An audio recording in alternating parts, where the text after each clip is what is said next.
Tengo nada más que un discurso porque es lo que estamos haciendo. El grupo de trabajo que dirijo en el Hospital Clínico de Granada estudia efectos de los contaminantes ambientales químicos sobre la salud humana. Y fundamentalmente nos centramos en esto porque hace años empezamos a estudiar cáncer de mama. Yo hice mi tesis en el año 79 sobre cáncer de tiroides. Después me fui a estudiar por ahí fuera cáncer de próstata. Después cáncer de mama, y siempre estudiaba en humanos cómo afectan tumores hormonodependientes, es decir, tumores que en su origen tienen la presencia de las hormonas o la intervención de las hormonas, como es tiroides, mama o próstata. Y en un momento determinado en la carrera, estábamos en la carrera de estudio de investigaciones, en el año 87 nos tropezamos con un problema en uno de los laboratorios de investigación en Estados Unidos, que fue la contaminación por plástico, ¿de acuerdo? Año 87. Entonces descubrimos que los plásticos habituales podían ser estrogénicos, es decir, mimetizar o semejar a las hormonas naturales. Y desde entonces pues estamos metidos en pesticidas, en plásticos, en detergentes, en textiles, y es lo que vengo a contarle esta tarde. El contenido fundamental es, de nuevo, recordarle lo que es la palabra esa rara que utilizamos desde siempre y que no hemos querido traducir de ninguna otra manera, nada más que disrupción endocrina, que es el trastorno hormonal que se produce dentro de un individuo como consecuencia de la exposición a compuestos químicos que modifican los niveles hormonales, No se trata de farmacología ni de tomar medicinas como la píldora anticonceptiva, no vamos a hablar de eso. Vamos a hablar de sustancias químicas que modifican el equilibrio hormonal. Y en ese equilibrio tiene mucho que ver la exposición a través de los alimentos. Hablaremos de pesticidas, de envases alimentarios y les comentaré las últimas novedades en textiles y en cosméticos. Desde hace varios años, 1 o 2 años, empiezo siempre la conferencia con este pez, Cuando se lo enseño a los estudiantes de medicina me dicen un pez, ¿esto qué es? Un pez. Cuando se lo enseño a los médicos endocrinos ya con una carrera me dicen un rodaballo, Ya identifican la especie y el sabor, pero los estudiantes dicen un pez. Bueno, pues eso es un rodaballo y me da mi pie para empezar la historia. El rodaballo, toda esta historia me la contaron hace 2 años en el Instituto de Ciencias Naturales, en el Museo de Historia Natural de París, donde le daban un homenaje al profesor Sonnenschein, con el que yo había estado trabajando en Boston. Ya tiene el hombre 84 años y está de homenajes, y una profesora francesa, muy en la cultura francesa del debate y del recordar siempre la historia previa de donde estamos, pues empezó su conferencia con esta misma idea. Dice, este rodaballo es la profesora Demenex, Bárbara Demenex, experta en desarrollo neuroconductual y cerebro. Y empieza la historia así. Dice, este rodaballo no ha sido siempre así. De niño el rodaballo es un pez normal, con cara derecha y cara izquierda, que en un momento determinado decide tumbarse en el fondo marino. Y para tumbarse en el fondo marino tiene una enorme transformación morfológica del sistema digestivo y del sistema neurológico para adaptarse a vivir toda su vida tumbado, Yo digo siempre, si los 2 ojos se le quedaran en el mismo lado, pues tendría uno siempre metido en la arena, con lo cual los 2 ojos tienen que migrar al mismo lado y ya toma este aspecto tan raro, de un ojo aquí y otro ojo allí. Bien, ese proceso de transformación del rodaballo se llama metamorfosis. Yo la única metamorfosis que conocía es la del renacuajo en rana, que era la que nos enseñaban en la escuela y que nos asombraba de cómo la rana perdía la cola, le salían patas. Y si alguien me hubiera preguntado como clínico qué pone en marcha la metamorfosis del renacuajo o la metamorfosis del rodaballo, pues no tendría ni idea. Habría pensado el cortisol, las hormonas adrenales, los estrógenos. Pues no.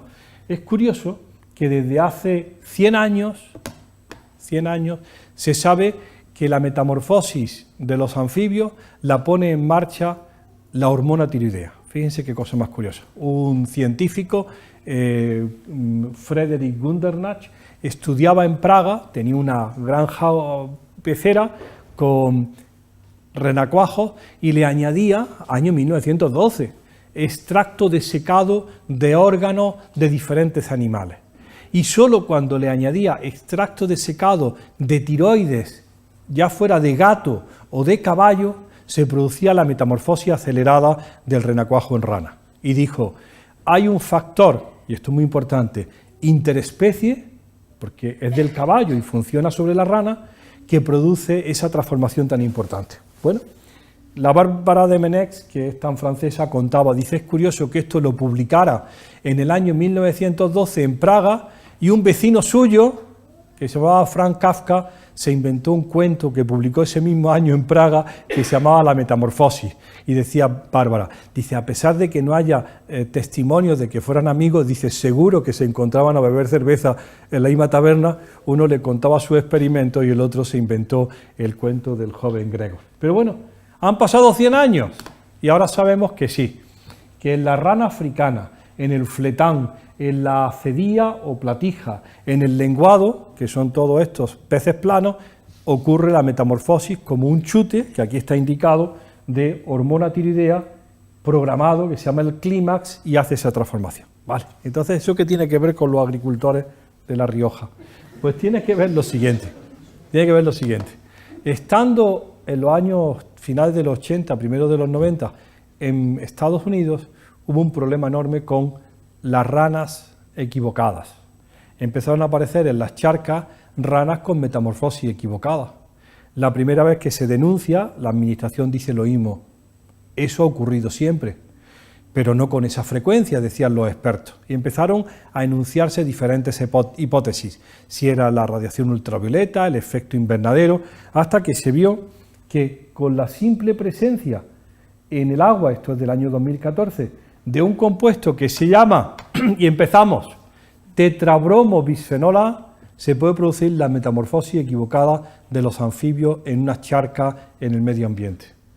Y uno dice, ¿y qué es el tetrabromo-bisfenol A? Pues se lo voy a decir. El retardador de la llama más popular en todo el mundo. Lo que tiene esta sala para que no arda. Lo que tiene nuestra ropa para que cuando caiga una cerilla no salga ardiendo. Lo que tiene la ropita de cualquier cuna para que cuando uno se le cae el cigarro el niño no arda. Antes del año 90 se te caía el cigarro en la cuna y ardía en un minuto. Ahora ya nada arde. Las salas como esta no arden, las tapicerías no arden, los trajes no arden, la electrónica no arde. Antes se quemaba la mesa camilla y el televisor se convertía en una bomba incendiaria. Ahora se quema la mesa camilla y el televisor se calcina sin echar humo, gracias a la presencia de tetrabromo-bisfenol A, que es un retardador de la llama que tiene esta estructura química. ¿Vale? Pues ya está, una cosa. Bueno, ese tetrabromo-bisfenol A está en el tejido adiposo de todas las granadinas. Y no puedo decir como los políticos, todos los granadinos y todas las granadinas, que les gusta tanto decir, porque no lo hemos medido en los machos, solamente en las señoras, ¿no? Hay un surtido de tetrabromo-bisfenol A en todas las señoras de Granada, independiente de su edad, porque es una sustancia bioacumulable, persistente, lipofílica, de muy difícil eliminación. Y el problema grave, gravísimo, es que interfiere claramente sobre las hormonas tiroideas. A ver, primera pregunta. ¿Alguien de la sala sabría decirme cuál es la medicina con receta más vendida en España? La hormona tiroidea. Nos hemos convertido en el país de mayor consumo de hormona tiroidea. Se vende más que la insulina. ¿Hormona tiroidea? El consumo de hormona tiroidea, el mayor, el tope, todo el mundo es hipotiroideo. No se sabe. Todo el mundo tiene un pariente, un hermano, no sé cuánto, que va y toma hormona tiroidea porque fue con un problema de estreñimiento, cansancio, no sé cuánto, y al final le dijeron, bueno, tiene usted la TSH ligeramente elevada, las hormonas tiroideas normales, le va a venir bien un poco de hormona tiroidea. Hay un problema enorme de hormona tiroidea sin buena explicación. Bueno, pues le cuento lo siguiente. Contaba esto en el Congreso de los Endocrinos, en el Monte Higueldo, en San Sebastián, Congreso Nacional, el capítulo de tiroides de la Sociedad Española de Endocrinología. Reunidos cada 2 años en el Monte Higuel, de un hotel de 5 estrellas, una preciosidad, todos allí discutiendo de si yodo o no yodo durante el embarazo. Cuento yo esto y en primera fila está sentado Pere Verbel, el director del Instituto de Neurociencias de Alicante, toda su vida dedicada al cerebelo, y me dice, eso que estás contando es muy serio. Digo, claro que es serio. Digo, es muy serio porque nosotros consideramos que lo que ocurre en el cerebro de un niño o una niña entre 2 meses antes del nacimiento y los primeros 18 meses es una metamorfosis cerebral completa. Es la adaptación de su cerebro gracias a la hormona tiroidea. Y hemos estado barajando siempre la hormona tiroidea y el yodo, pero nadie nos había hablado de los contaminantes ambientales que modifican las hormonas tiroideas. El caso es que hay un problema enorme de metamorfosis cerebral del niño, porque en esos primeros años se deciden muchas cosas y las exposiciones de la mujer en esta fase es crítica. De hecho, hay una enfermedad nueva definida, ya hay hasta una sociedad que se llama el origen durante el desarrollo de la salud y de la enfermedad. O en otras palabras, cómo los primeros 9 meses de la vida modifican o condicionan el resto de tu vida. Y ahora, agárrense. Davos, conferencia de Davos, donde están todos los países ricos a ver cómo se reparten el pastel. Allí llegan todos los helicópteros, la ciudad tomada por el ejército, los ambientalistas protestando, los antisistemas protestando y todos los ricos a ver cómo... Pues en el año pasado, Anthony Lake, el director ejecutivo de UNICEF, toma el podium y dice lo siguiente. Está en castellano. Los estímulos positivos, la nutrición adecuada, la protección frente a la violencia y frente a la contaminación ambiental modelan el futuro de los niños y determinan el futuro de sus países, sus economías y el futuro del mundo. Le explica a los poderosos que las exposiciones que ocurren en cualquier niño desde que la madre está preñada hasta los primeros 2 años de vida van a condicionar el riesgo de sus enfermedades, su inteligencia y su capacidad de crecimiento económico. Pues claro, tiene que hablarles de crecimiento económico, que al fin y al cabo es lo que dice. Los primeros 1000 días de un ser humano son críticos para su desarrollo y nuestro éxito económico. Claro, tiene que, con esas palabras. Y se inventan una cosa que se llama los primeros 1000 días.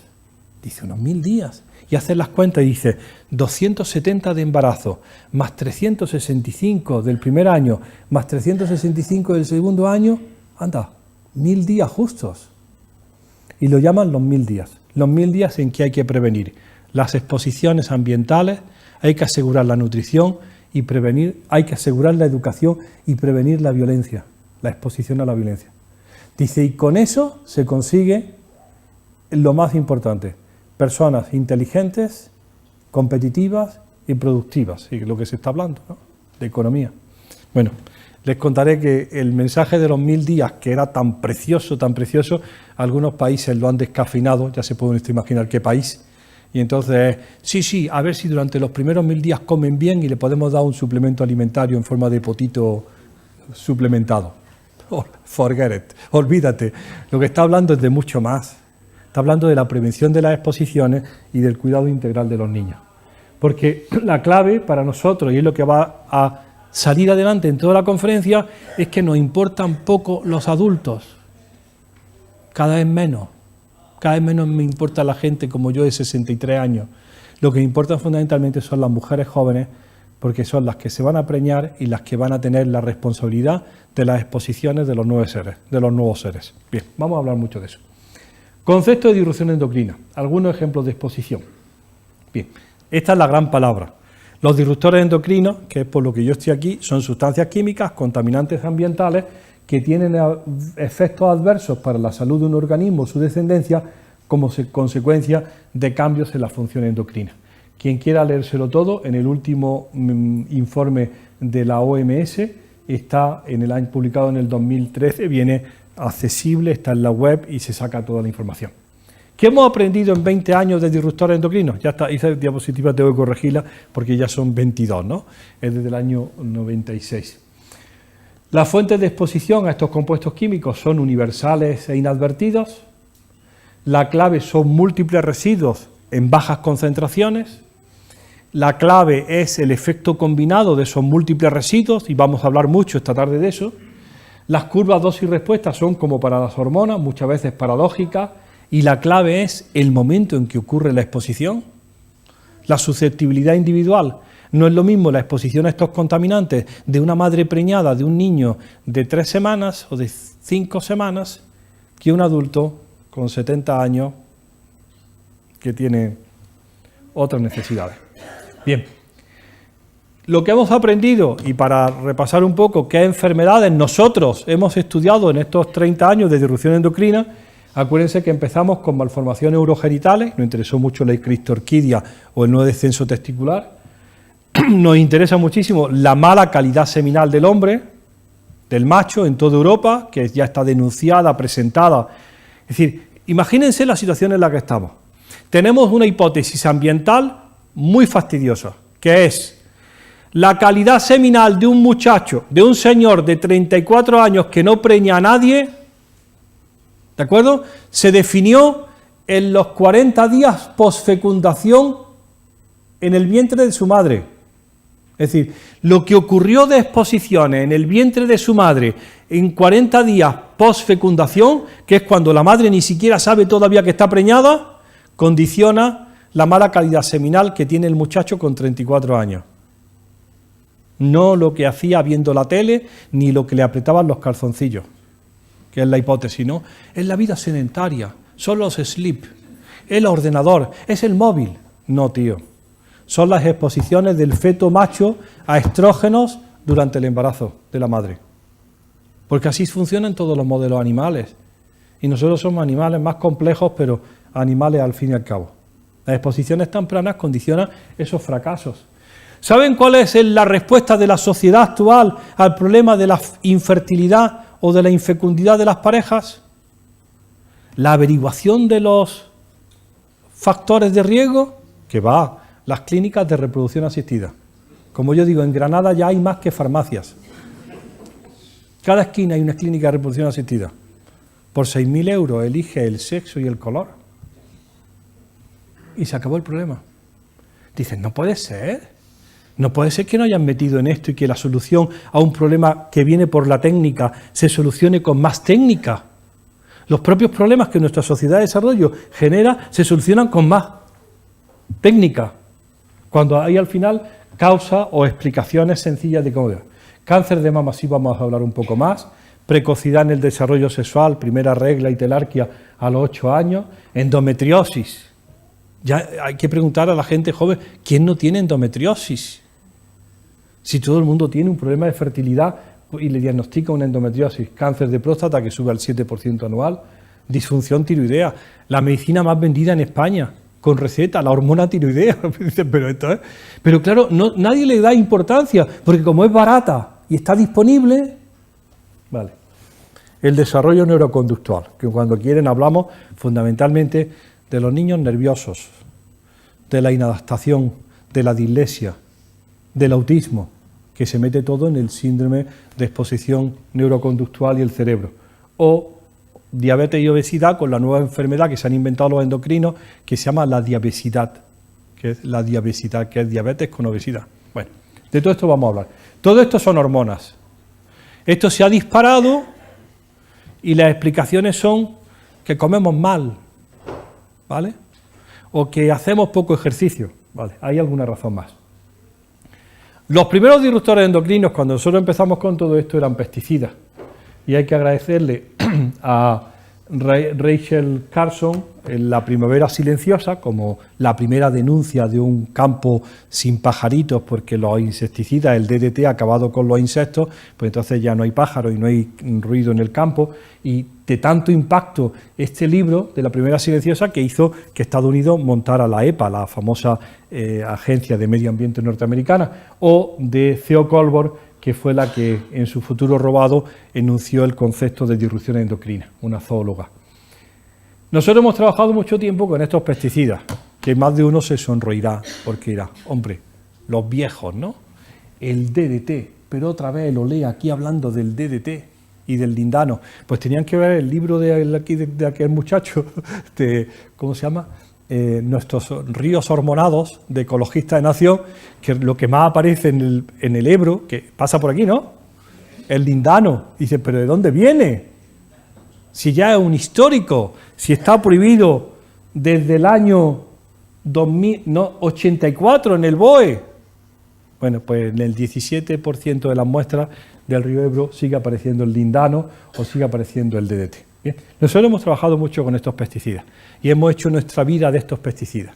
Pero de pronto nos han dicho, olvídate, la administración, si esto está prohibido, si apareció en su prohibición en el BOE del año 2004, decimos nosotros, pero son persistentes.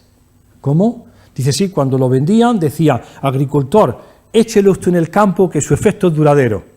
Lo que antes era duradero ahora se llama persistente, ¿de acuerdo? Y está, está en el tejido adiposo de todos los asistentes a esta sala, ¿de acuerdo? Todos.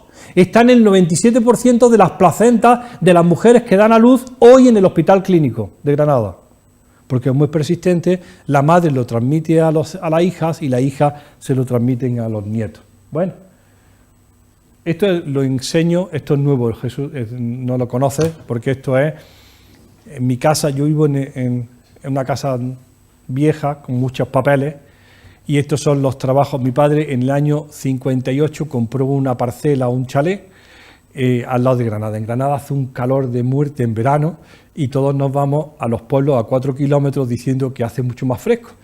A 4 kilómetros hace el mismísimo calor que en Granada, pero todo el mundo se va a 4 kilómetros. En lugar de irse a la playa, que está a 60 kilómetros, nos vamos a 4 kilómetros. Y entonces dice, trabajo hecho a Francisco Lea Aguado. Una factura por arreglo en los salideros de Laza, 152 pesetas. 10 chiquillos en las papas a 26 pesetas, 260 pesetas. Estos son papeles viejos de mi padre, que en paz descanse. Nosotros hemos estado toda la vida de Dios comiendo esas patatas, porque decíamos, eso sí que eran patatas. Hasta que yo me encuentro esto, que dice, 2 veces Gesarol, 35 pesetas. Me voy corriendo a internet y me encuentro que Gesarol es DDT para el escarabajo de la patata. Pregunto a los que sobreviven todavía, digo, ¿y esto? Dice, pues, hijo, los porvos de las papas. Como dicen en Andalucía, los porvos de las papas, lo que había que echarle. Digo, ¿y estas son los good old times? Como dicen, los buenos viejos tiempos, donde todo era tan natural. No, los años 60 no eran tan naturales. Era lo mismo que ahora, pero sin control. Porque además en la casa, como ya dinerillo, pues se le echaban 2 tratamientos de porvos para las papas. Bueno, es decir, que la pesadilla del DDT es terrible. Como nos dicen que tenemos que progresar, una nueva becaria que viene, Carmen Freire, viene después de estar 6 años en Brasil, ha trabajado mucho con pesticidas persistentes, viene ya con una experiencia enorme. Digo, Carmen, tienes que cambiar, hay que pasar a los nuevos. Y dice, bueno, vamos a meternos en los nuevos. Y entonces me dice, ahora lo que hay son organofosforados, carbamatos, piretroides, y estas son las clases funcionales. Digo, pero si ya no se usan, Carmen, si cada vez que voy a Almería me dicen que ya nadie usa pesticidas, que todo el mundo está en la lucha biológica integrada y no sé cuánto. Me dice, pues no debe ser así, porque estos son las mapas de ventas de pesticidas en España y seguimos estando a la cabeza de Europa con 78.818 toneladas de pesticidas, el país que más consume. Digo, pues lo compran pero no lo usan, porque a mí me han dicho que nadie lo usa. Bueno, y me dice Carmen, este es el reparto. Somos el número 2 en fungicidas, después de Italia, el número 3 en glifosato, después de Alemania y Francia, y el número 1 en insecticidas. Sí, pero si esto es del 2014, ¿no había dicho que ya no se usaba nada? ¿De acuerdo? Pues ahora hemos tenido que modificar todo el departamento para ya no seguir midiendo el DDT, el metoxicloro y el lindano, sino empezar a aprender a medir todo lo que es nuevo, ¿no? Y tenemos estas son mis cuentas. Las hice ayer. Vamos a poner que son 80.000. 80.000 toneladas son, a ver si no me equivoco, 80.000 toneladas son 80 millones de kilos. ¿De acuerdo? 80 millones de kilos. Divididos, apunta, por 40 millones de personas, tocamos a 2 kilos por persona. Digo así, 2 kilos de fertilizante, insecticida, fungicida y no sé, 2 kilos por persona. Y me dicen los epidemiólogos, no. El 4,6% de la superficie del territorio español consume el 51% de las 78.000 toneladas. Dios mío. Sí, entonces, 40.000 toneladas se colocan solamente en el 4%. Dice, claro, donde se cultivan frutas, hortalizas y verduras, porque está concentrado en donde es utilizable. Digo, entonces eso de 2 kilos por persona no salen las cuentas, ¿no? Hay algunos que se están comiendo muchos más kilos, ¿de acuerdo? O por lo menos su medio ambiente. Y digo, hombre, estos, ¿no? Esto es lo único que se ve desde el espacio. Es mentira, dice Pedro Duque, el astronauta español, que es mentira que se vea la carretera transamazónica y la muralla china. Lo único que se ve del espacio hecho por el hombre es el ejido. ¿Qué es eso? Porque se pasa por España y se ve de pronto un espejo de plástico de 23.000 hectáreas de invernadero que reflejan el sol como si fuera un espejo de plástico. Ahí sí que hay más del consumo de pesticidas que en otros sitios. Y de hecho, la propia prensa lo dice, trabajan 70.000 agricultores en 27.000 hectáreas y algunos se intoxican. Más de 1.000 casos a órganos fosforados, fundamentalmente clorpirifos, paratión y metamidofos, 80% accidental, 20% suicida. Es decir, que los datos de exposición están ahí. Estos son solamente datos de los hospitales que tienen que recurrir a unidades de cuidado intensivo, no los que se quedan en urgencia. Y como dicen ellos mismos, los propios clínicos que están allí, esto es la punta del iceberg, son aquellos que vienen envenenados. Bueno, pues no sabemos las consecuencias a largo plazo. A mí siempre me gusta enseñar esta foto, no sé si la conocéis, me llaman a una conferencia en Albacete, de Granada a Albacete hay que pasar por los cerros de Úbeda. Estos son los cerros de Úbeda. Bueno, pues los cerros de Úbeda es unos cerros grandes de cereal y olivar, y hay una avioneta fumigando, y aquí hay un señor con una bandera que le indica por dónde tiene que fumigar. Cuando ha pasado por encima, lo ven aquí, la avioneta hace un loop en el aire, el hombre se desplaza 20 metros y vuelve a poner la bandera. Enseño la foto, que era mía, la saqué en Granada, y me dice el epidemiólogo, si tú estás interesado en estudiar el efecto de los pesticidas sobre la salud humana, busca a ese hombre, ¿no? Porque si lo fumigan todos los días, yo me inventé que no, digo, cambia con el piloto. Ay, vale, no, mentira. Ahora te toca a ti, le dice. Bueno, pues esa es la exposición profesional. ¿Cuál es las consecuencias de la exposición profesional? Pues está publicado, pero además esto ya está viejo. Cáncer en agricultores, muerte por cáncer en agricultores. Al igual que en el resto de Europa, los agricultores españoles tienen mayor probabilidad de morir por tumores cerebrales, cáncer gástrico, leucemia, linfoma no-Hodgkin, próstata y testículo, que el resto de la población trabajadora. Sí, algo está pasando en el medio ambiente, en el campo, y dice, esto que pasa son estudios ecológicos y no sabemos muy bien la exposición de cada individuo, y se plantean dos cosas, los fertilizantes, los insecticidas, los pesticidas, y el que a los agricultores les gusta manejar el tractor y cambian el aceite de la máquina, ¿vale? No sabemos cuál es de ellos el asesino, pero está claro que tumores cerebrales, cáncer gástrico, leucemia, y le decimos, ¿y cáncer de mama? ¿Las agricultoras españolas tienen más cáncer de mama? Y dicen, no podemos hacer el estudio porque no está bien recogida en los registros de defunción la actividad laboral de la mujer. Digo, bueno, tendremos que esperarnos otros 50 años para que la actividad laboral de la mujer esté bien recogida en los papeles estos. Pero el mismo Gonzalo López Avente, que ahora se jubila este año, que es el director del Instituto del Cáncer, de Epidemiología del Cáncer en Madrid, tiene muchas cosas publicadas muy buenas, y entre otras cosas tiene esto. Mortalidad por cáncer por municipios en España. Los datos de mortalidad se daban siempre por provincias, y las provincias pues son raras, ¿no? Cuando se habla por municipio, pues las cosas se van ajustando. Esto, que tendría que ser rojo y esto es verde, es mortalidad por cáncer gástrico en España. Y como ven ustedes, la distribución no es homogénea, la media es amarillo, menos de la media es verde y rojo malo. Esto es fácil recordarlo. Rojo malo. Rojo malo, rojo es más de la mortalidad. Cuando uno ve la mortalidad de cáncer gástrico en España, dice, esto no es democrático. Aquí hay alguien que se está muriendo más de cáncer de estómago que otro, ¿no? Y aquí está todo el Valle del Duero, incluso aquí el Ebro, ¿no? Sí. Valle del Duero. Y esto, como son estudios ecológicos, no pueden hacer asociaciones de causalidad, sino simplemente coincidencias en el tiempo y en el espacio. Y sirven para enunciar hipótesis. Y las dos grandes hipótesis aquí que hay es la contaminación por arsénico natural en el medio y la segunda, el que estos meten los salchichones en la chimenea, meten los embutidos en la chimenea y ahuman en lugar de salar, ¿de acuerdo? Ese es el gran pecado. Yo cuando me lo enseñan siempre, y perdonen que esté en La Rioja, yo siempre digo, pero Gonzalo, si esto parece el vino tinto en España, ¿no? Valdepeña, el Penedel, La Rioja y el Toro Rueda. Dice, no, va a ser el arsénico. Digo, vale, pero parece el vino tinto. Bueno, el caso, esa es mi hipótesis, pero no tengo ninguna razón. El caso es que esto es muy interesante, porque yo le voy a decir una cosa, seguro que no hay ninguna diferencia importante genética entre los vallisoletanos y los granadinos.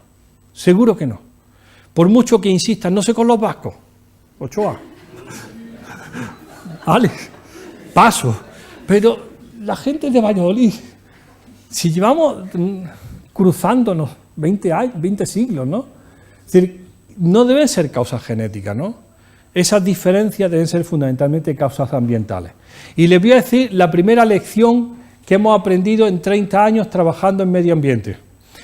En términos de predicción de enfermedad, acierta más el código postal que el código genético. ¿De acuerdo? El código postal parece más importante que el código genético. Y se han empeñado en que nos van a hacer la medicina personalizada para saber cuál es el gen maldito que nos está matando. Dice, no, hombre, si probablemente no sea tan importante. Si probablemente si me da una ligera información sobre malos hábitos y sobre malas exposiciones, podré hacer algo más positivo que analizarme el gen maldito. Pero eso sí, es que el gen maldito viene acompañado de algo, de una terapia específica, carísima. Pero si las exposiciones tienen ese valor en términos, dicho por Gonzalo López Aventi y los epidemiólogos, en términos de predicción, acierta más el código postal que el código genético. Bueno, vamos a seguir. Nos interesa el residuo en alimentos. Y el residuo en alimentos sigue lo mismo que hace 15 años.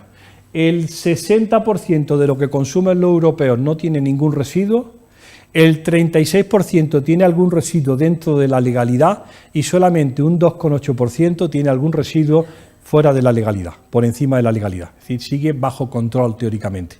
Ese nivel de residuo está puesto, vamos a decírselo muy claro, para compuestos considerados su toxicidad de forma individual.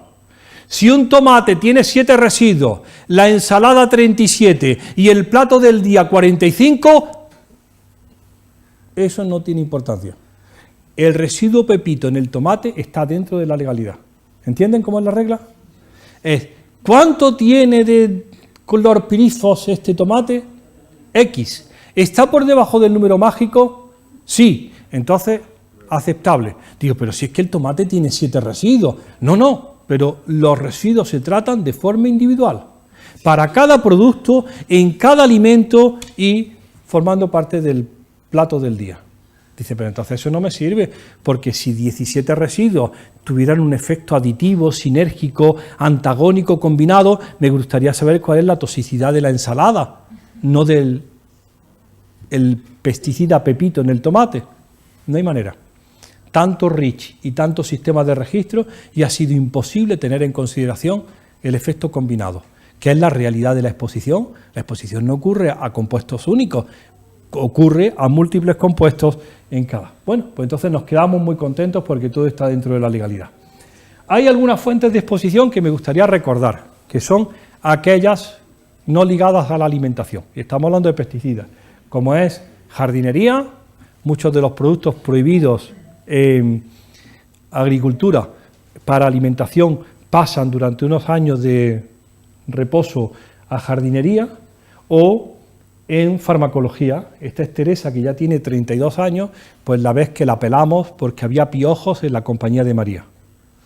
Y entonces les pusimos un producto que había maravilloso para combatir los piojos. Y decía en el producto, isómero gamma del hexaclorohexano, se lo digo en otras palabras, lindano. Estaba prohibido en las patatas de La Rioja, que se utilizó mucho. Estaba prohibido en los tomates, estaba prohibido en todos sitios, pero estaba en la estantería del cuarto baño de mi casa. Y decía, aplíquese cada 15 días. ¿Qué hacíamos los buenos padres? Aplicarlo todos los días durante 15 días. ¿Quién quería ver piojos? Pelarla. Pues esas son formas de exposición. O este más antiguo, de higiene y precaución, colonia con DDT. Ahuyenta y elimina los insectos y combate la caspa. ¿De acuerdo? ¿Quién de aquí utilizaba a su madre de usted colonia Cruz Verde todas las mañanas? Pues no le echen la culpa al agricultor, que a lo mejor tú tenías tu dosis de DDT todas las mañanas porque era muy bueno para ahuyentar la caspa, como dice ahí, ¿no? Bueno, estas son formas inadvertidas de pesticidas en otro uso.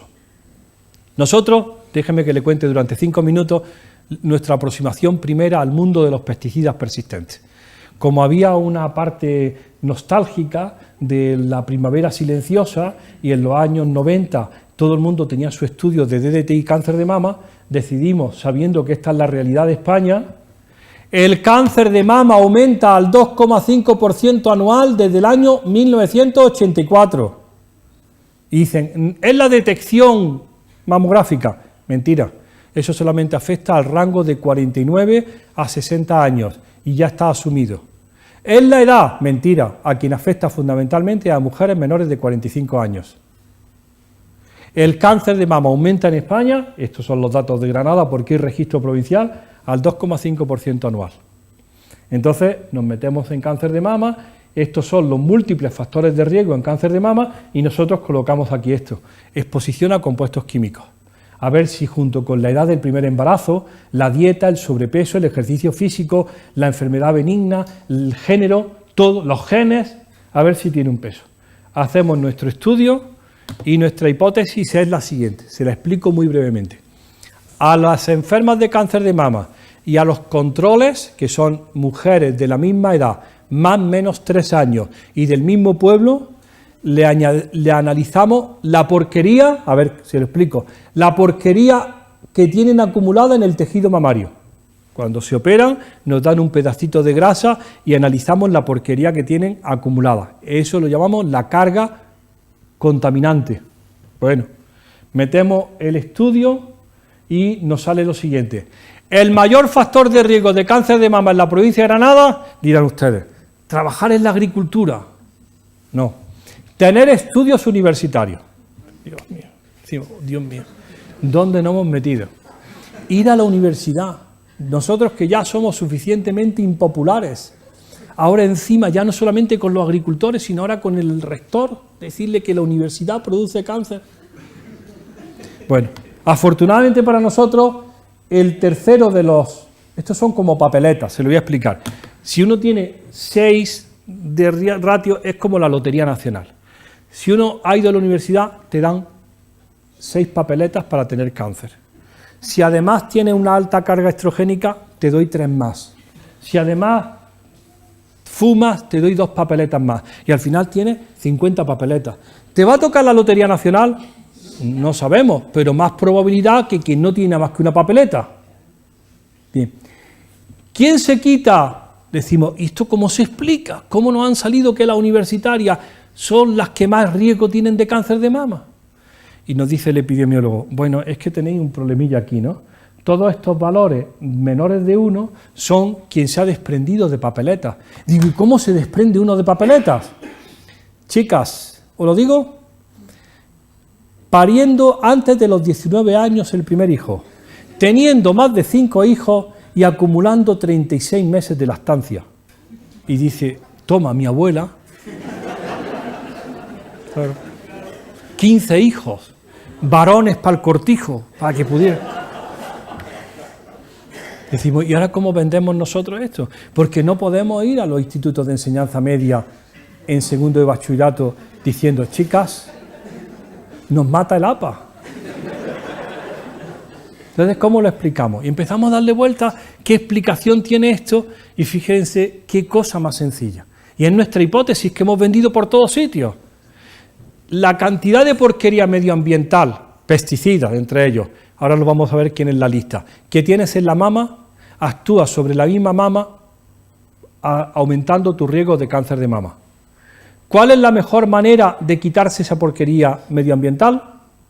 Pariendo pronto, pariendo mucho y dando mucho el pecho. Y dice el becario, pero entonces se lo da al hijo.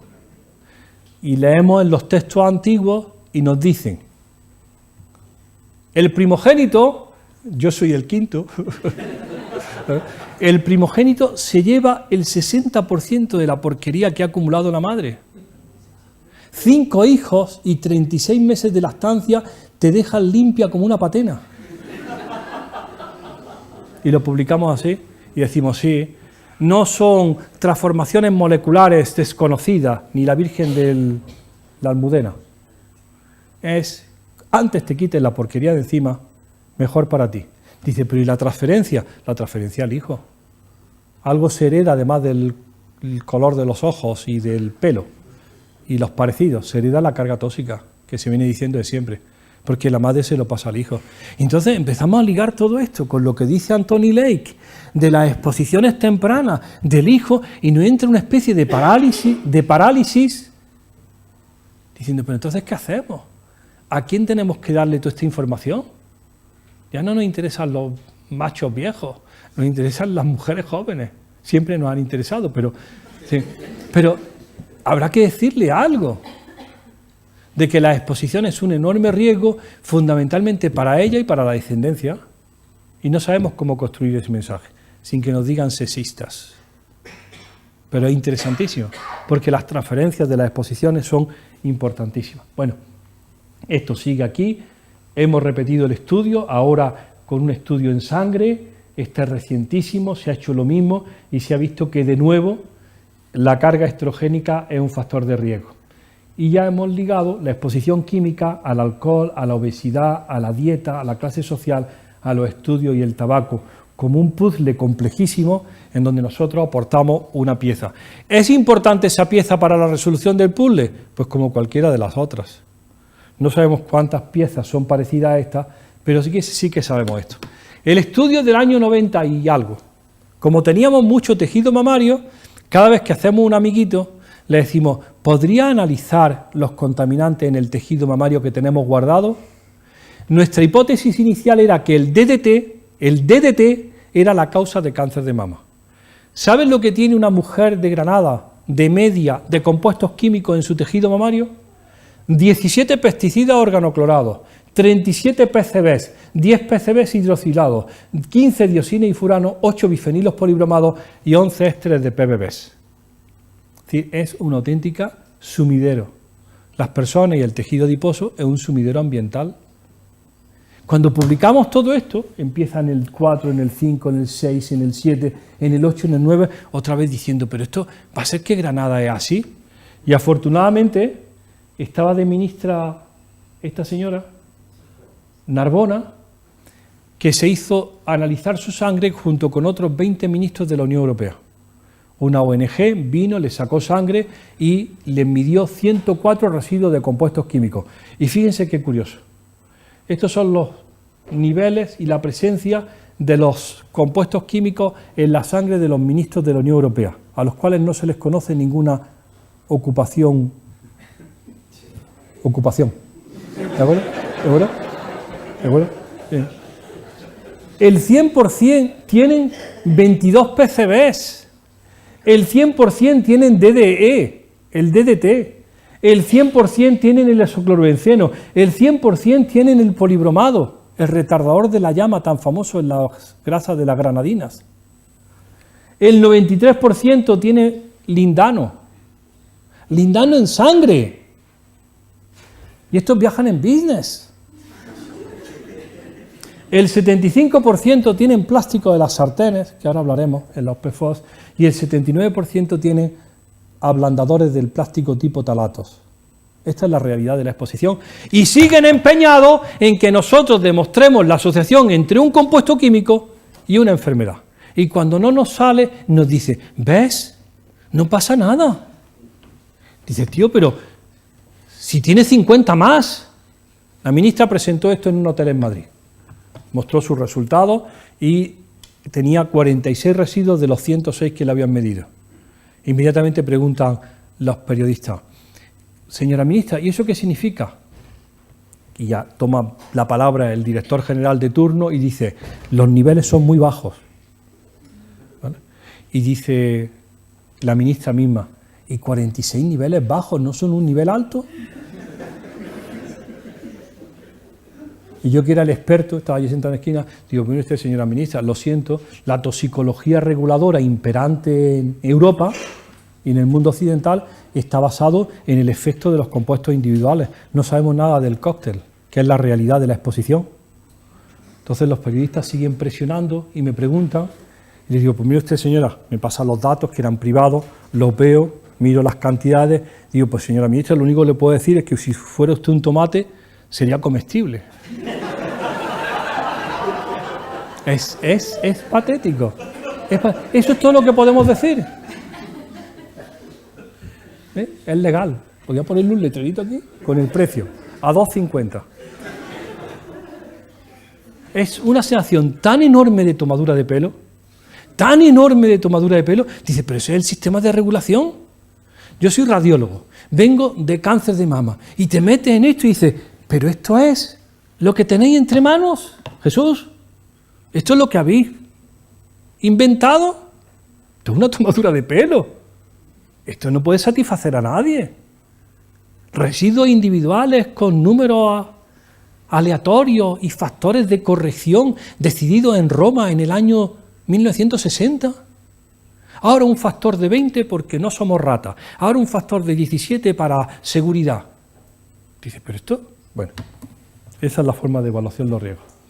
Exposición autórica a pesticidas organoclorados. Quiero recalcar lo de la transferencia madre-hijo. Probablemente para los niveles de DDT y de otros pesticidas organoclorados, la mayor fuente de exposición actual de cualquier individuo no es ni la vaca, ni la cabra, ni el queso, ni la leche. Es la madre, porque la madre es el mamífero más viejo que ha estado en contacto con el niño. 36 años. Acumulando para ser primeriza con 36 años. Bien. De hecho, el 99% de las placentas de las mujeres que dan a luz en el Hospital Clínico de Granada tienen este surtido de endosulfanes, DDT y aldrines. Cambiamos de turno.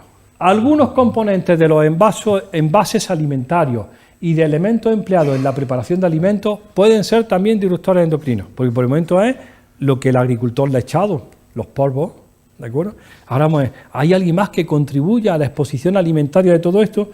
Y le he preparado esta mañana en el tren estos ejemplos, que los vamos a ver muy rápido. Las latas de conserva con recubrimiento interior de plástico, ¿les suena? El recubrimiento cerámico que dicen ellos. Los biberones de policarbonato, los tickets de caja térmicos, esos que llevan ustedes en el bolsillo para ir a descambiar una falda, y cuando llegan abren el ticket y lo único que hay es un polvillo blanco. ¿De acuerdo? Las sartenes antiadherentes, las botellas de plástico tipo PET y las cajas de pizza. La clasificación de los plásticos nos interesa mucho porque algunos de ellos son claramente hormonalmente activos. Si alguien tiene en su oficina las botellas de 4 galones de agua rellenables, que diga no, diga basta, son de policarbonato. El monómero de ese policarbonato es bisfenol A, es estrogénico desde el año 1936. Es un claro estrógeno, no hay duda, no hay duda, no hay duda, ¿de acuerdo? Es un claro estrógeno. Entonces, buscar el número 7 y si es policarbonato, fuera.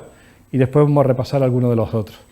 Nosotros publicamos la primera vez que las latas de conserva en el mercado europeo, español, brasileño y turco era hormonalmente activo en el año 95. Y dijimos que estas latas podían tener bisfenol A de los plastiquillos. Todavía estamos esperando la regulación, aunque ayer, el 12 de febrero, apareció esto. El uso del BPA como monómero en la fabricación de materiales y objetos plásticos está regulado. ¿Vale? El uso de BPA en la fabricación de biberones está prohibido. La migración a la superficie del BPA procedente de los barnices o revestimientos aplicados a materiales u objetos no superará un límite de migración que ha bajado 6 veces en 15 años. Cada 2 años baja. Y dice, pero ya hoy ya no es bueno. ¿Y ayer era bueno? No, ayer no sabíamos tanto. Tío, ¿cómo no vas a saber tanto si la estrogenicidad del bisfenol A está publicada en la revista Science en el año 1938? Bueno, no obstante, claro, esto muy claro, desde lo dispuesto en el apartado, esto es septiembre del 18, los barnices o revestimientos aplicados a materiales o objetos destinados especialmente a entrar en contacto con preparados para lactantes, preparados de continuación, alimentos cereales, alimentos infantiles, usos médicos, toda esta lista, no pueden tener nada de bisfenol A, 0, para septiembre. Esto lo llevamos diciendo, se lo repito otra vez, desde el año 95. Ahora ya para septiembre del 18 ya se va a aplicar. Vale. ¿Quién sabe de los asistentes a la sala que los biberones de policarbonato con los que hemos alimentado a todos nuestros niños están prohibidos en la Unión Europea desde el 30 de junio del 2011? Con todo lo que hemos alimentado a todos, ¿se acuerdan cómo era? Los biberones servían, la olla tenía un polvo blanco, cuando metían la mano yo decía, mira, la cal.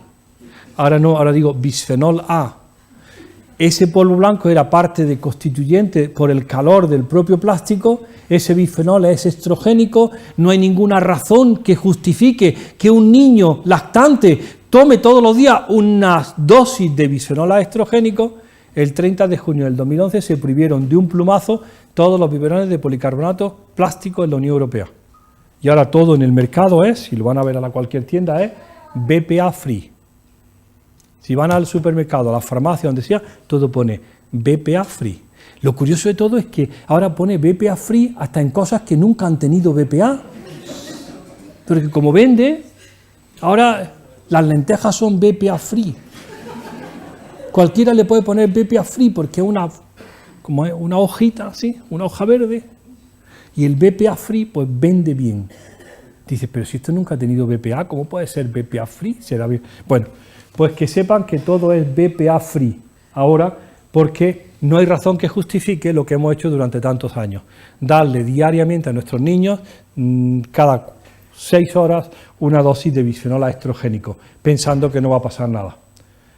¿Quién sabe de los asistentes a la sala que los tickets térmicos están prohibidos en Francia desde noviembre del 2013? Esos tickets que llevamos todos en la cartera, que se les va el número, que te los dan las máquinas, los datáfonos, todo, eso están prohibidos, porque son bisfenol A puro. Son bisfenol A y lo que se suelta es bisfenol A. Cuando yo lo digo en España, está hecho, cuando lo digo en España me dicen del Ministerio, sí, nosotros también lo vamos a prohibir, en el 2020. Y les digo, ¿pero por qué razón te tienes que esperar al 2020? La decisión de Francia de prohibirlo fue porque 2 diputadas de la Asamblea Nacional Francesa le dijeron a sus compañeros machos, habéis prohibido los biberones de policarbonato. Hay que tener cuidado con las mujeres jóvenes, decenas de miles o cientos de miles de mujeres jóvenes trabajando como cajeras en los supermercados y que manejan con la mano kilómetros de papel térmico todos los días y que están dispuestas a preñarse. Yo voy el otro día al supermercado y veo a la señorita que me da el papel térmico con una barriga enorme y le digo, ¿qué? Enhorabuena. Dice, sí, estaba antes reponiendo lata y me han traído aquí a la caja. Y digo, ¿se lo digo o no se lo digo? Vete con las latas. Bueno, pues en el 2020, no sé si en enero o en diciembre, se prohibirán los papeles. Pero mientras tanto tenemos un poquito de bisfenol A en nuestra vida, porque no vaya alguien a sufrir económicamente. El papel térmico en Francia es BPA free.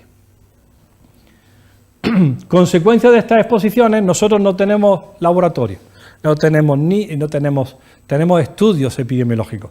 Y tenemos un estudio epidemiológico que se llama Infancia y Medio Ambiente, que tiene 3.600 madres con sus niños de Asturias, Guipúzcoa, Sabadell, Ribera del Ebro, Menorca, Valencia y Granada, que los vemos durante, ya los niños se nos han hecho grandes, tienen 14 y 15 años, y pedimos su orina, y estos son los niveles de BPA en orina. El 100% de los niños de 4 años del estudio de España mean todos los días plástico. ¿De acuerdo? Y cuando decimos los valores, 4,2 nanogramos mililitros, nos dicen, normal. Le decimos, negamos a que se diga que es normal ese valor. Y entonces se inventan una palabra nueva que es the reference values, los valores de referencia. Porque nadie puede admitir como normalidad mear plástico. Y entonces nos dicen, son los valores de referencia para Europa y no están ustedes ni más altos ni más bajos. Dice, pero ¿cómo hemos llegado a esto? Estos son los niveles de BPA en las embarazadas y en los niños de 4 años. Algunos plásticos pueden ser tóxicos. Le he traído muy rápido esto para que vean lo que considera la administración que un plástico es tóxico. Esto es un cachalote, una sperm whale, no sé cómo se llama, la ballena de esperma, que varó en Castelldeferro, que es un pueblo de Granada. Se llama Castelldeferro, que se fastidie, pero se llama Castelldeferro. Se llama Castelldeferro. Y varó, y pasaba por allí un veterinario el año pasado y le hizo la autopsia y le sacaron esto de la tripa. Dicen los ecologistas o los ambientalistas, esa frase que dicen algunas veces, ¿no? Es que estos mamíferos marinos tienen apetencia por venirse a la tierra a morir. 27 kilos de plástico de invernadero se había comido el cachalote. Dice el ambientalista, el veterinario que le hizo, va por el mar con la boca abierta y se cree que los plásticos son calamares. Y dice el pobre cachalote, ¿cómo me he puesto hoy? Con una indigestión. Digo, estos son los plásticos. La segunda parte es lo que me están llamando los periodistas todos los días. Alguien, no se sabe de dónde, ha publicado que hay microplásticos en el agua embotellada. Y venga a llamarme, es que hay microplásticos, ¿sabe usted lo de los microplásticos? Y le digo, vamos a ver, tío, desde hace 10 años hemos publicado nosotros que todos los niños españoles y las mujeres embarazadas mean plástico. Yo tengo que averiguar ahora cuál es la toxicidad de los microplásticos y los nanoplásticos, pero sé ciertamente cuál es la toxicidad del bisfenol A, es estrogénico. ¿Cuándo os vais a hacer eco de lo que es importante? Bueno, pues me llaman porque están asombrados de que los peces, no sé qué será esto, de Menorca tienen estos plásticos y en Lanzarote pues hay un estudio importantísimo y una reunión bianual, ahora otra vez en el año 2018, de plásticos en el océano. Pues bien, que sepan ustedes que todos estos plásticos están ahora aireándose y es como si hubieran dado luz verde para que se pueda hablar mal del microplástico. Todos esos plásticos están en la sangre de las personas y fundamentalmente los niños mean plástico todos los días. Algunos plásticos pueden ser tóxicos y estos son los niveles de plástico en las orinas. Les presento otro grupo de plásticos, también relacionados con la alimentación, los perfluorados, PFOA y PFOS. Todo el proyecto europeo del que vengo de Berlín de ayer, 75 millones de euros, 27 países para hacer la Human Biomonitoring, ¿de acuerdo? Es medir esto que nosotros ya sabemos que está, pero lo vamos a medir ahora de forma, suena la palabra, armonizada.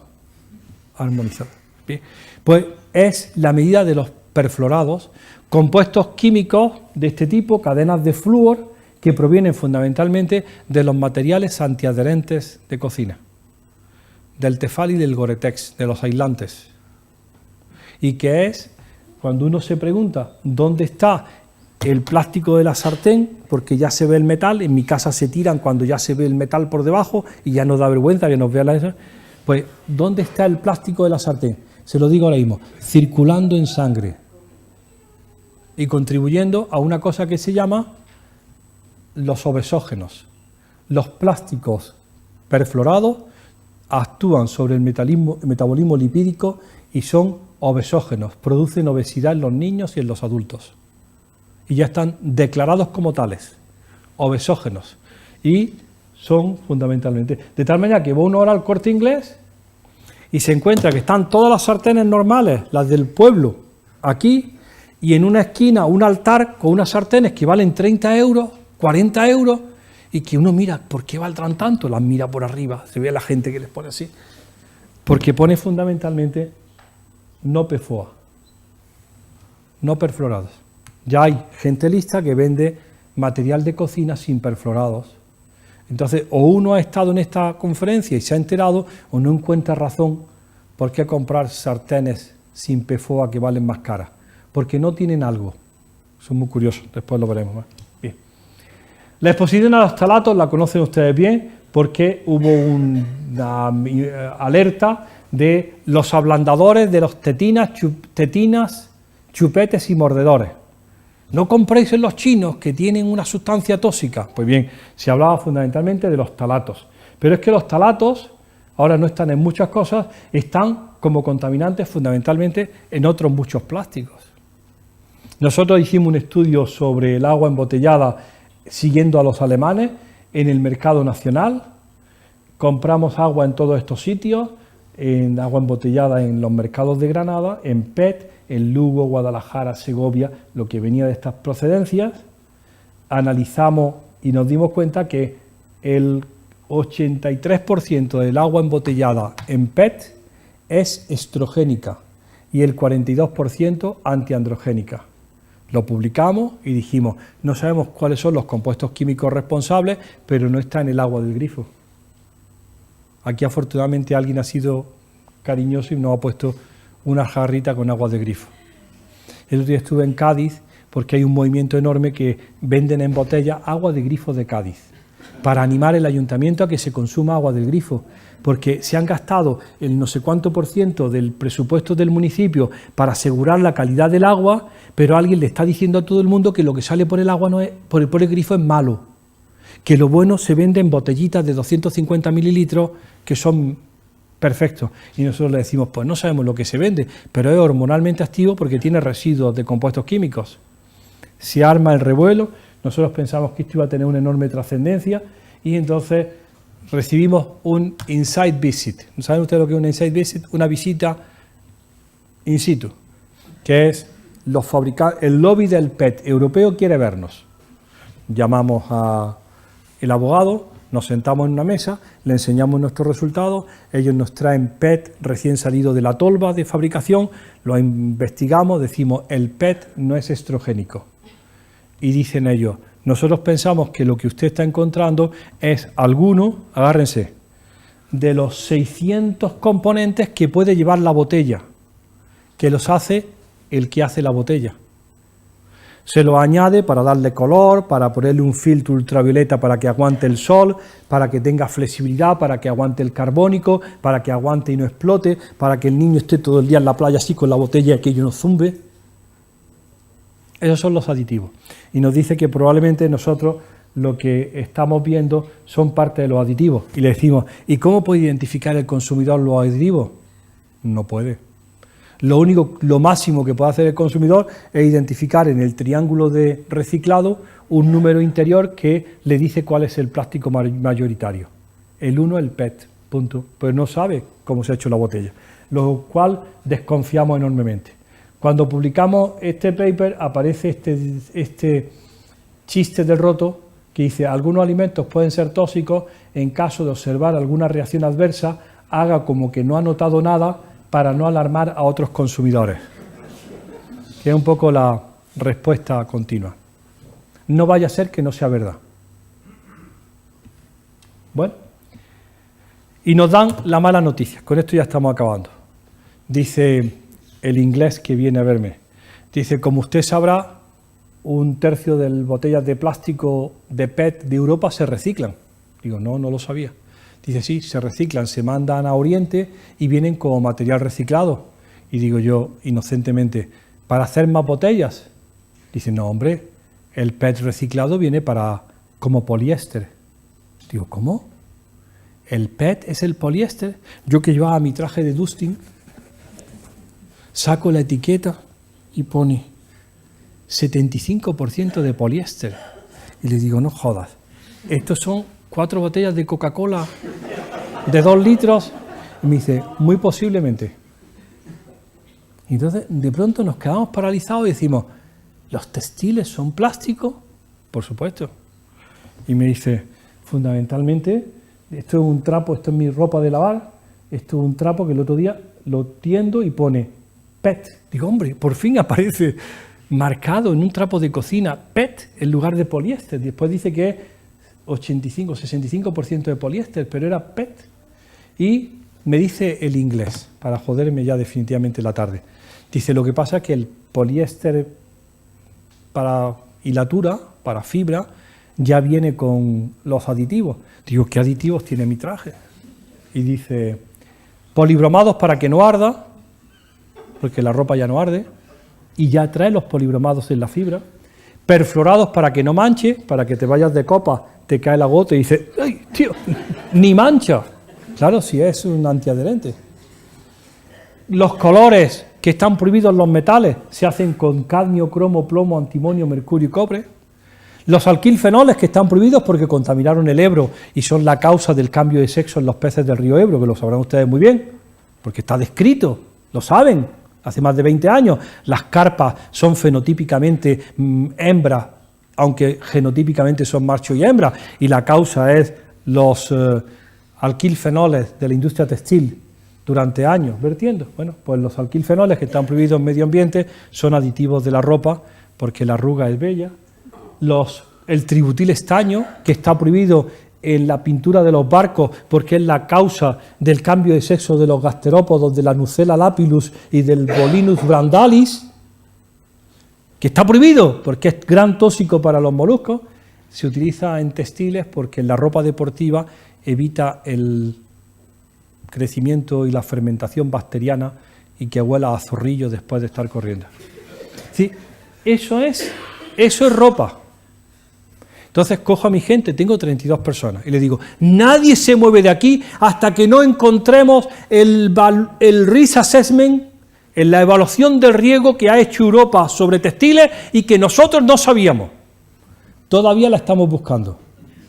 Esto ha pasado desapercibido. Voy todos los años a un congreso que hay en Madrid, en el Museo del Traje, que se llama Slow Fashion, donde se discute cuál es el impacto de la industria descentralizada en Indochina y cómo los chinitos se están exponiendo a lo que hacemos de ropa. Y les digo, ¿pero vosotros sabéis cómo estamos los españolitos expuestos a la ropa que viene? No hay percepción del riesgo. La ropa es... Esto pasa por comprar una camiseta a €1. Si tú compras una camiseta de €1, ¿de verdad te creías que iba a ser de algodón del campo? No, es una botella de Coca-Cola de 2 litros convenientemente reciclada. Es una depresión y dice, bueno, ¿y quién está estudiando esa vez? ¿Saben cuál es el último estudio? Porque tengo que decirle una cosa, todo lo que hacemos está pagado por ustedes. Vivimos de la financiación pública, competitiva, y el Estado es el que nos paga todo. Y lo publicamos, pero nadie se lo lee. ¿Saben cuál es el último estudio que estamos haciendo? Exposición de los niños de muy bajo peso en la unidad de cuidados intensivos pediátricos. Niños que pesan menos de 800 gramos. 800 gramos, ¿sabes lo que es eso? Como un gatillo. 800 gramos, que son pues, metidos en una caja de policarbonato, como esto, y allí a ver si aguantan y si resisten y llegan a los 9 meses. Pues estamos viendo cuál es su exposición en ese momento. Y vemos fundamentalmente que desde el nacimiento su mayor exposición es plástico y textiles. Y están controlando 50 variables neurológicas de crecimiento y no tienen en cuenta que todo lo que lo han metido en un ambiente que no corresponde a lo que tendría que ser normal. Bueno, acabamos ya, ¿parece? ¿Qué clase de nutrientes e ingredientes aporta la comida rápida? Como no sabemos mucho de comida, esto es lo que dicen los expertos en nutrición. Como yo no sé de esto, les voy a hablar de otra parte, de otros nutrientes que aporta la comida rápida. ¿Están preparados? Food packaging, el envase alimentario, la gran industria del siglo XXI. Cuando llega uno de comprar el sábado del supermercado, te pones delante del frigorífico, llenas el frigorífico y miras al suelo y tienes tanto como has metido de peso de comida, tanto en envase una barqueta para los tomates con un film de plástico de poliuretano, con un film de polietileno en una bolsa de poliestireno. Y dices, ¿pero quién ha pedido esto? ¿Alguno de ustedes ha pedido eso? Nada, pues nos han vendido que eso es lo más conveniente. La botella de plástico, la cajita de no sé cuánto, y al final lo que hay es esto, pues lo que determina la comida rápida. Estilo de alimentación donde el alimento se prepara y sirve para comer en la calle, no hay servicios, no hay cubiertos, el alimento necesita un alto grado de ingeniería y hay un contacto prolongado y directo con materiales plásticos, papel y cartón.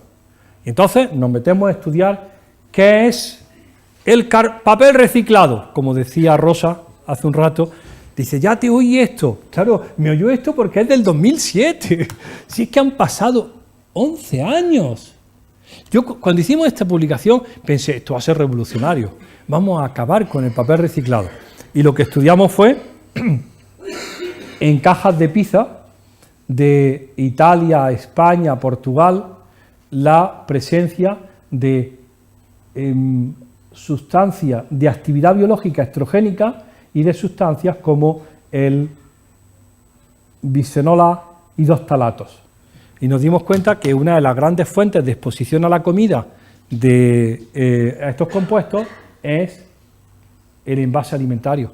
Habíamos hecho el estudio de migración del papel en agua y nos dice el químico, mejor esta parte del cartón de la pizza en contacto con la pizza, en lugar de haberlo hecho con un simulante de agua, lo tendríais que haber hecho con un simulante graso y a alta temperatura.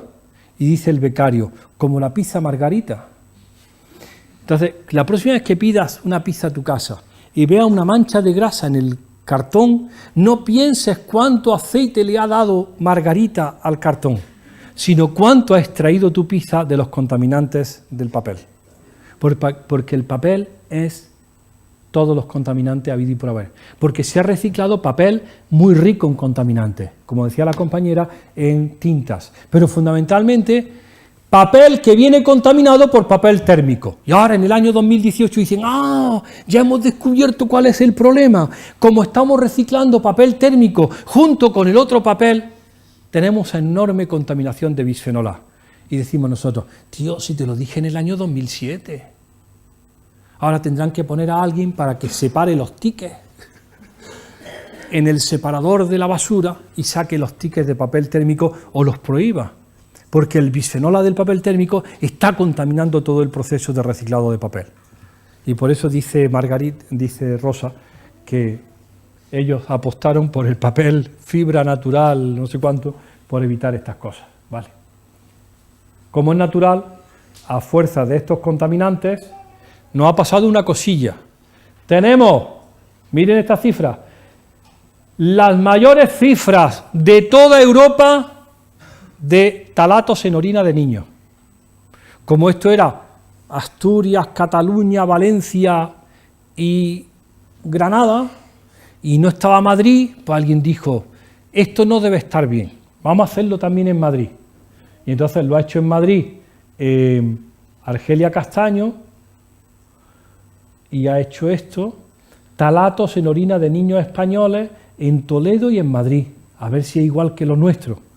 Y los resultados dicen que se asocia tanto con cosméticos como con alimentos y que, de nuevo, esto es España, esto es Estados Unidos, esto es Europa, tenemos los niños que más plástico mean de toda Europa, junto con los polacos. Y no sabemos si es la colonia o el papel o qué es. Pero estos datos ya tienen 6 años. Y seguimos presentándole a la Administración que esto no es sostenible. Alguien tendrá que decir qué pasa con el papel reciclado o con los cosméticos en España, porque estos son los valores publicados.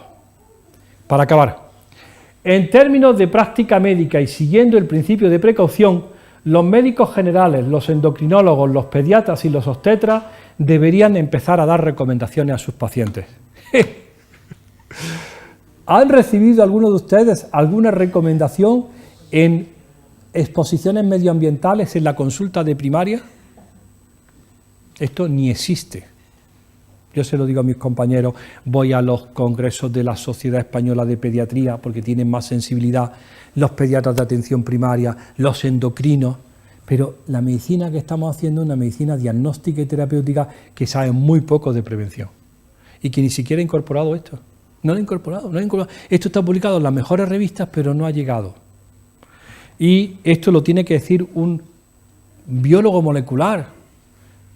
Dice, esta precaución debería ser importante, particularmente importante, en los periodos más sensibles de la vida, como la infancia y el embarazo. Esto tiene que incorporarse. Nosotros estamos fabricando, a ver si lo sacamos alguna vez, una guía práctica. No hemos leído lo que dicen los daneses, que parecen más listos, lo que dicen algunos sitios por ahí, para empezar a ver, sin que te agobie enormemente, sin que te produzca un cambio radical de tu vida y te tengas que ir a una isla desierta, ¿qué podría hacer para disminuir las exposiciones? En términos de textiles, en términos de cosméticos o en términos de consumo. He hablado del principio de precaución, que es el siguiente. Cuando una actividad se plantea como una amenaza para la salud humana, deben tomarse medidas precautorias a pesar de que algunas relaciones causa y efecto no se hayan establecido de manera científica. Como no le hemos presentado todavía la evidencia de que el bisfenol en la orina mate a nadie, pues nos dicen, ven, no pasa nada. Y le decimos, el principio de precaución que debe iluminar todas las decisiones en Europa se ha aplicado para los biberones, se ha aplicado para los perfluorados, se ha aplicado para los ftalatos, se ha aplicado porque consideran que la evidencia existente es insuficiente. Y nosotros decimos, no estamos dispuestos a seguir en ese juego. Que el sistema de evaluación del riesgo esté basado en la demostración del daño, se necesita que alguien tiene que haberse dañado gravemente para que tú de forma retroactiva digas, ah, tenías razón. Tenías razón con infertilidad a los 34 años de unas exposiciones ocurridas en el vientre de tu madre 34 años antes. ¿Tú sabes lo que es la escala de tiempo? Cuando tienes la evidencia tienes que tomar medidas precautorias, porque de no tomar las medidas alguien se va a fastidiar. ¿De acuerdo? Esta es la última, es el principio de precaución versión Almería. Me invitan a una conferencia en Almerimar y me dice, ten mucho cuidado que hay un cruce muy peligroso. Stop. Esto es la Sierra de Gádor, esto es un invernadero y veo stop a 150 metros. Y pone 70, 60, 50, 40, 30, 20. Me bajé del coche, saqué la foto. Cuando vas por 50 se te cala el coche, no puedes disminuir la velocidad tanto. Pero tiene todo el carácter que tiene el principio de precaución, que es anticipatorio. Tiene que anticiparse. El estar como la Guardia Civil al otro lado del stop, escondido detrás de un árbol, y ver que si te salta el stop pasa un tráiler de fruta y te mata, y pasa la estadística del lunes o del domingo como 20 muertos en las carreteras españolas. No lo queremos. Lo que queremos es cualquier acción que sea anticipatoria. Gracias por su atención.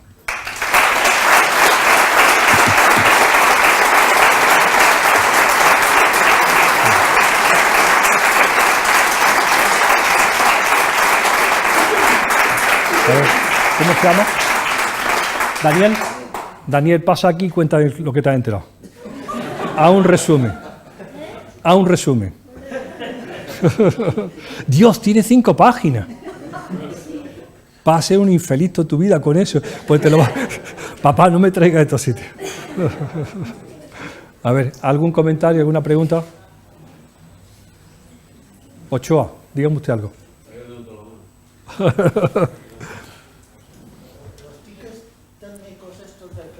Sí. ¿Qué es? ¿Al tocarlos?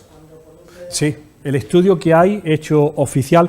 Si quieren tener buena información de todos estos temas, hay una nueva agencia, bueno, ya no nueva, francesa, que se llama ANSES. ANSES. Tiene muy buenos informes. Es un consorcio entre el Ministerio de Sanidad, el de Medio Ambiente, el de Consumo. La agencia se llama ANSES y es el que ha hecho el estudio. Y dice que tiene estudios muy buenos. es fácil porque es leer francés, ¿no?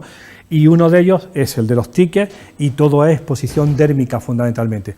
La chica en el cajero está tirando del hilo, se mancha las manos, contamina sus manos y su traje y después si come sin lavarse las manos pues se lo lleva a la boca y además también hay un aerosol porque el polvillo ese se va levantando en el entorno de la caja donde está trabajando. Es decir, inhalatoria y dérmica. Se sabe cuánto se expone, cuánto es lo que se orina y es fundamentalmente exposición dérmica. ANSES. ANSES acaba de sacar, yo me he saltado el tema de cosméticos porque no es el momento de hablar, pero acaba de sacar un informe muy bonito, que por favor tienen que conocerlo, que es la consideración de exposición laboral importante en las señoritas dedicadas a la manicura. Porque unen las dos cosas, los solventes, las resinas y el limado. De tal manera que entre el calor, el limado, la resina, se está produciendo un aerosol importante para una exposición de una chica que puede estar a lo mejor 8 o 10 horas limando. No tanto para el cliente o la clienta que va una vez, sino como la persona que está profesionalmente expuesta. Y tienen la voluntad de hacerlo, lo ponen y piden remedios, ¿no? Pero en cuestión de esto es exposición dérmica e inhalatoria. Y si se pusiera una mascarilla, ya no pasaría. No, es mejor, en lugar de que la técnica solucione el problema, con un sistema de gas que toma, es mejor que no aparezca el contaminante. Y va a desaparecer, teóricamente se va a retirar del mercado en el año 2020 en toda Europa. Todo el papel térmico. Dígame.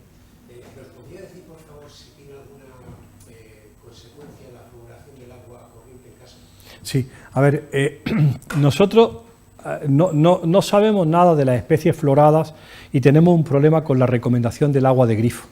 Yo siempre recomiendo el agua de grifo porque me auno al esfuerzo que están haciendo los municipios por vender agua de alta calidad, pero no todo el mundo está de acuerdo, ¿no? Me dicen que las especies cloradas de cloración del agua, las que hay del municipio, pues pueden contribuir, como dicen los catalanes, a cáncer de vejiga, ¿no? Porque hay un grupo muy importante de Núria Malats que dice que las especies formadas en la cloración del agua contribuyen a cáncer de vejiga, vale. Pero pensamos que habría que apostar por un agua universal, de calidad y con el mejor sistema. Después me dicen los sistemas individuales en la casa de ósmosis inversa, de floración, de cualquier otro sistema. Y siempre le decimos, probablemente sean válidos y funcionen bien, pero por lo que más quiera, no guardes el agua una vez depurada en recipientes de policarbonato, porque estás contribuyendo a la exposición al plástico. La gente que tiene sistemas de depuración, o que los busque metálicos si es que existen, o que una vez filtrada y depurada, lo pase a recipientes de cristal y lo guarde en un frigorífico o en una jarra, ¿no? Es decir, que evite una contaminación adicional por parte del plástico. Pero no sabemos mucho más de eso. Sí. Por favor. Jesús está provocado porque nos conocimos aquí hace 20 años con estas mismas conferencias y con las mismas diapositivas. La última sí.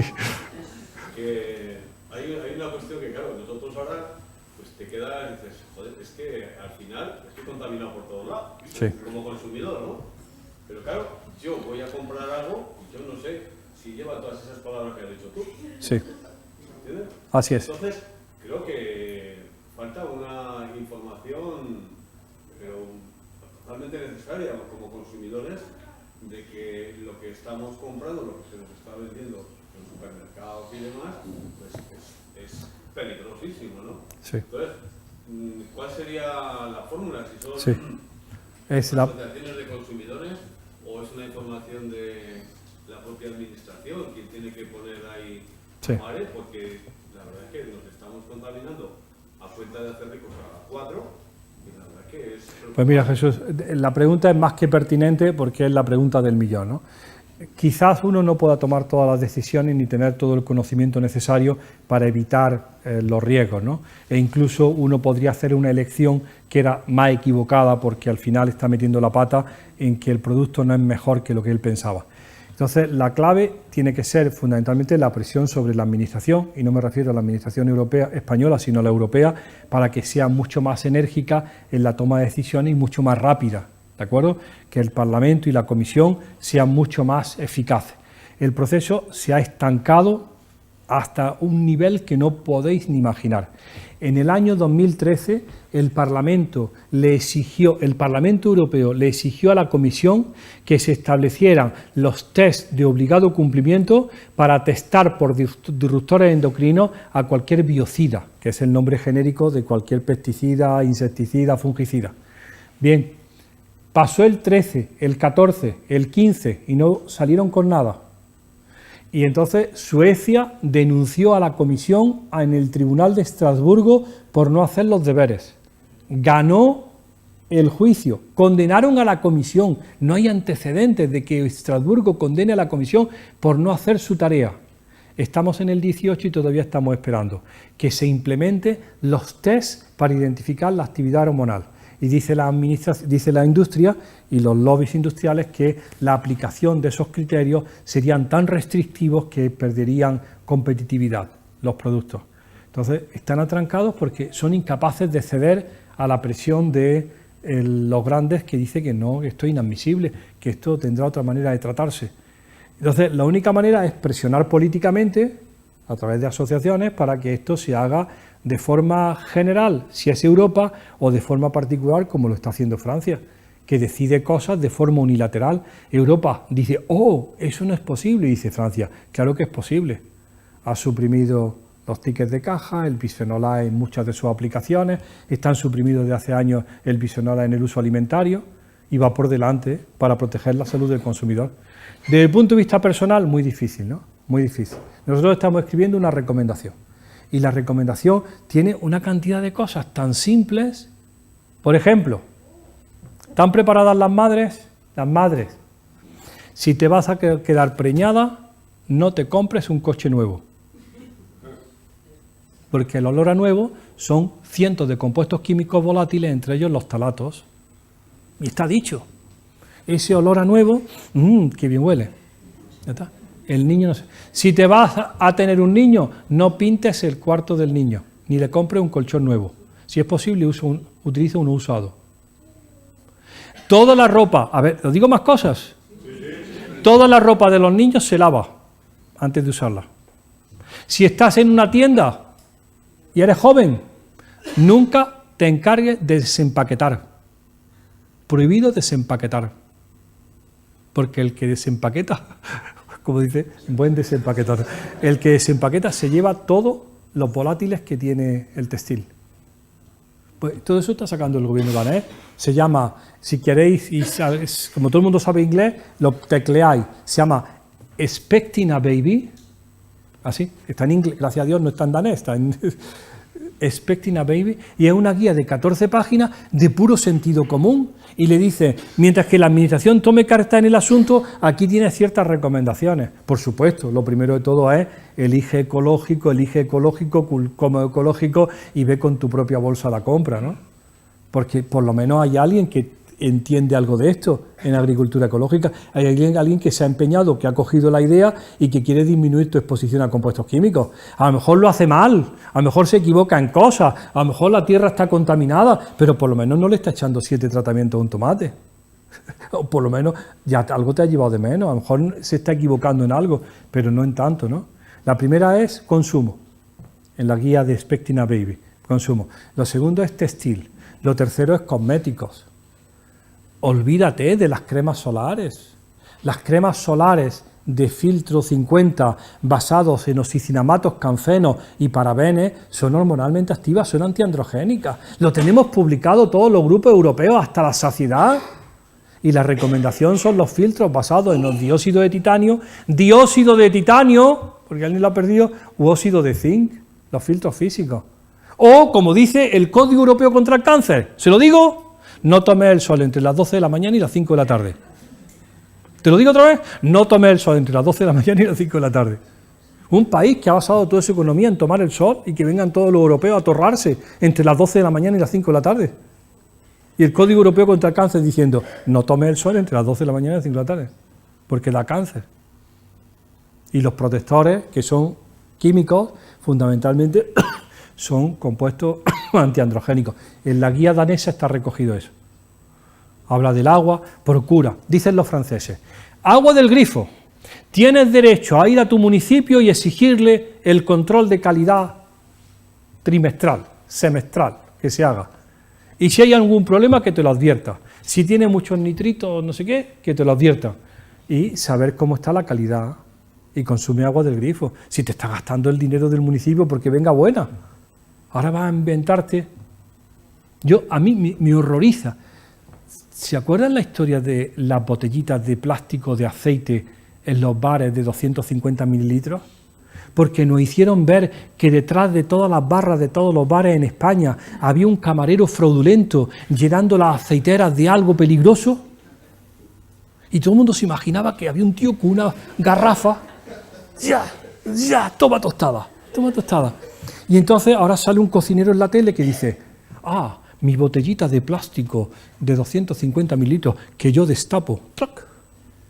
Dices, tío, ¿no te das cuenta que es PET y que ni siquiera tenemos el estudio todavía de cuándo le está dando el plástico al aceite? Que se disuelve en aceite. ¿Quién se ha inventado eso? Por supuesto el intermediario, como siempre, el que vende el plástico. Eso no favorece la salud de los consumidores, favorece la salud del que vende el plástico. Bueno, la guía de eso hay que leérsela. Nosotros la estamos traduciendo al castellano y añadiéndole más cosas de los franceses y de los... Sí. Bueno, tengo entendido, he leído que uno de los plásticos más inocuos es el polietileno de alta densidad. Pues sí, en las listas, el problema de todo es que no sabemos qué le añade nadie, ¿no? Es decir, como estructura molecular básica, el PET es inocuo, pero tiene muchos aditivos. Dicen ellos que no, que las latas, que las botellas no necesitan aditivos, pero si ya tienen carbónico sí necesitan aditivos, si va a presión sí necesita aditivos, si tiene un filtro violeta, dice, entonces ¿de qué botella de PET me estás hablando? ¿El agua de grifo o de cuál? Bueno, el 2 es polietileno de alta densidad, de baja densidad, el 5 y 6 es poliestireno y polipropileno y el 7 es otros, que incluye el policarbonato. El 3 es PVC, ¿no? El PVC tiene la mala historia de que tuvo talato durante mucho tiempo como aditivo y además pertenece a la industria del cloro. Y los polietilenos de alta y de baja densidad quedan, pues por el momento, exculpados. Pero el problema es que no sabemos el que hace el producto final, la bolsa, el tubo, si está añadiéndole cosas, porque hay libertad del productor. Entonces, mientras que no lo sepamos, pues tenemos una enorme incertidumbre de que es plástico, ¿no? Ese es el problema. Pero como molécula o como monómero, al no ser lineal y no es fenólico, pues tiene buen aspecto. Sí. Hola, buenas tardes. Yo quería comentar, hace años, cuando éramos más pequeños, la mayoría, pues bajabas a la compra y te daban todo en bolsas grandes de plástico, bolsas de papel, que se llamaba papel de estraza. Sí. Y la leche y el vino y todo, pues venía en botellas de cristal. Sí. ¿Qué inconveniente hay, aparte de intereses creados por los fabricantes de plásticos, qué inconveniente hay en volver a recuperar, primero fabricarlas, las botellas de plástico, y después De cristal. a recuperarlas y lavarlas como hacían antes? Absolutamente, ningún inconveniente. Mire, le voy a contar una historia de un proveedor de un supermercado popular en España. Le exigen que le suministre una cosa, esto no se puede decir en La Rioja, me echa, vino sin alcohol. Va a decir, eso no existe. Vale, el mosto, ¿no? Y entonces le dicen que suministre y le dan su marca, que es muy popular en España, en cristal. Y dice el gran superficie, no. Nosotros no aceptamos cristal, tiene usted que traerla en PET. Dice, pero si es más barato en cristal que en PET. Dice, sí, pero nuestros clientes consideran que el cristal siempre es más caro. Así es. Y entonces han tenido que hacer la versión para el supermercado en PET, en plástico, porque si alguien ve una botella de cristal, dice, esto debe ser más caro, no lo quiero.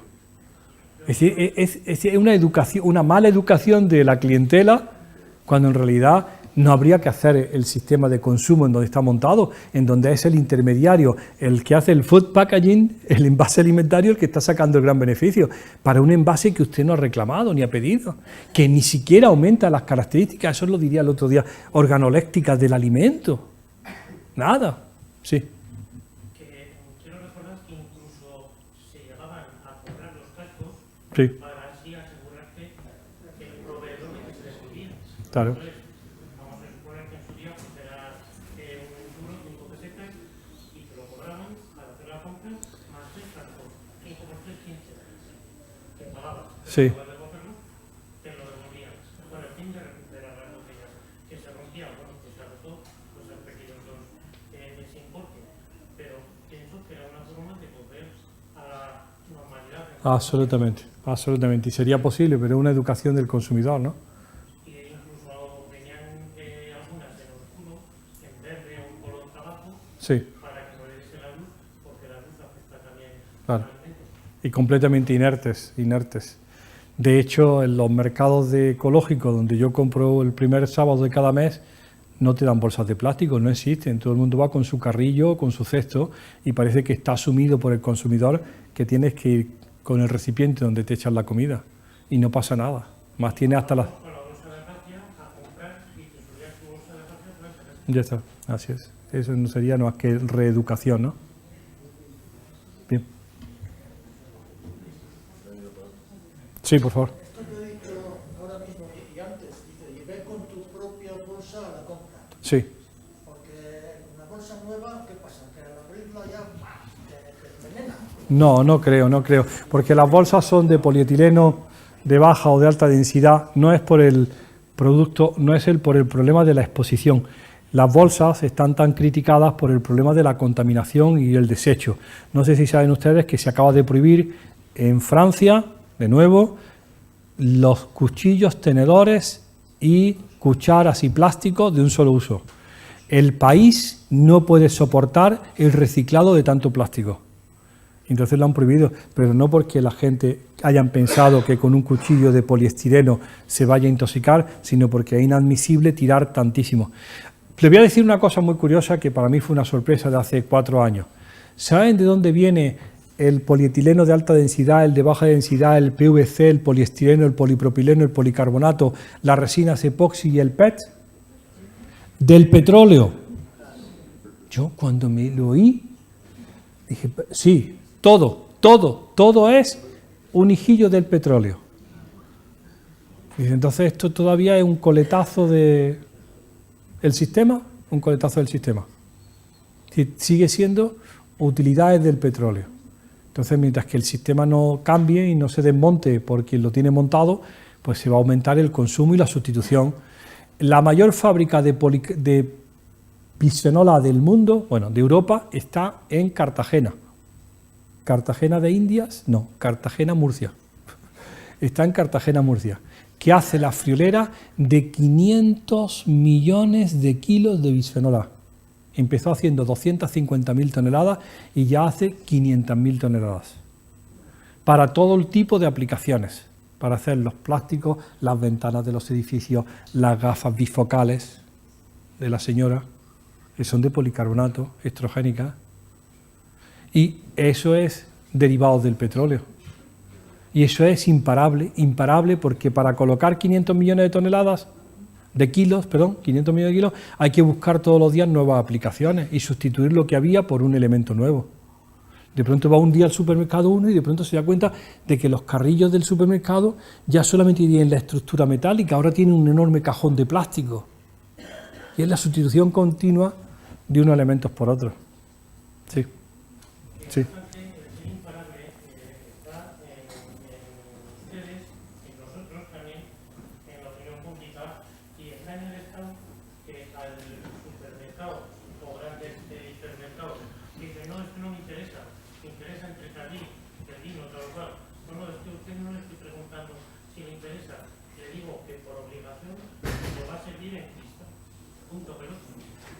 Pero eso no se puede hacer. Ya en Europa parecería, porque no se hace, ¿no? Pero eso sería darle una potestad y un interés al Estado que no tiene, ¿no?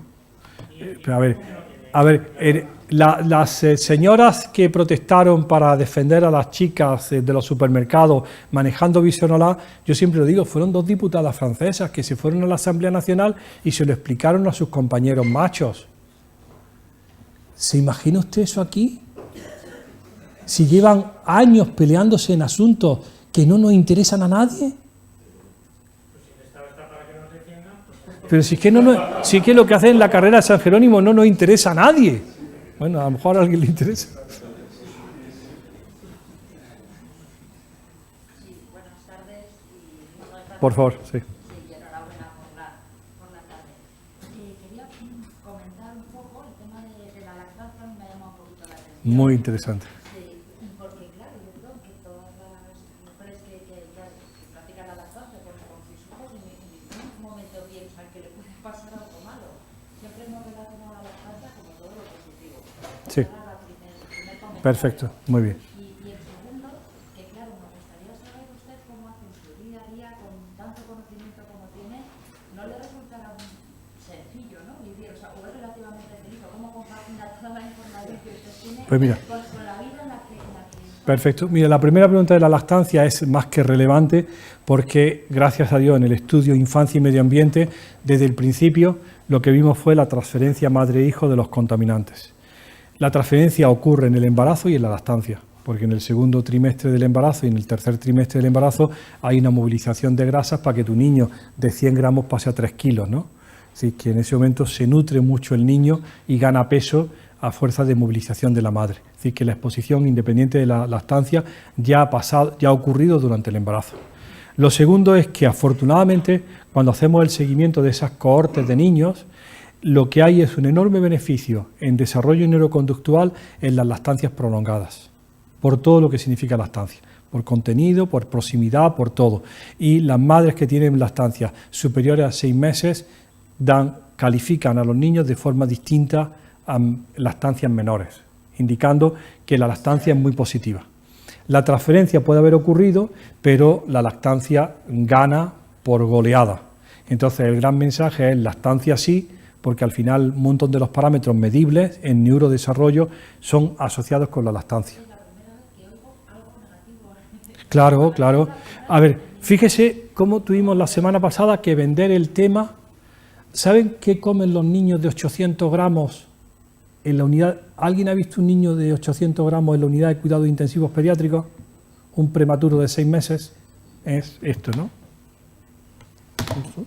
Bien.